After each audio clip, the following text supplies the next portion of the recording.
ओजान, मैं बहुत खुश हूँ। मैं भी जान, मैं तुमसे दीवानावार मोहब्बत करता हूँ।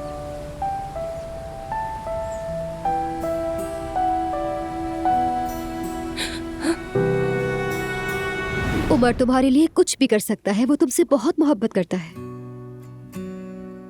तुम कल उसको देखती तो हैरान होती, वो तो तुम्हारे लिए जान तक भी दे देता। तुम बहुत खुशनसीब हो। इस मामले से तुम इतनी आसानी से नहीं बच पाओगे उमर। आयजा मेरी है। ये चोट मेरे चेहरे पर नहीं बल्कि दिल पर लगी है।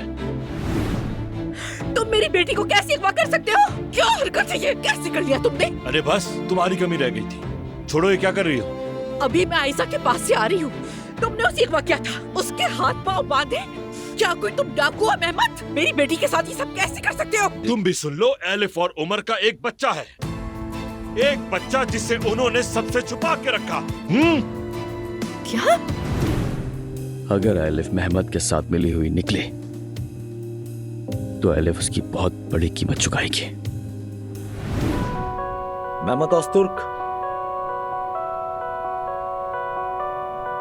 जी मैं ही हूँ। आपके खिलाफ शिकायत है। इगवा और जबरदस्ती हिरासत में रखने के इल्जाम में आपको गिरफ्तार किया जाता है। लेकिन मेहमद बेटा, आपको हमारे साथ चलना होगा। मेहमद बेटा, माजरत चाहता हूँ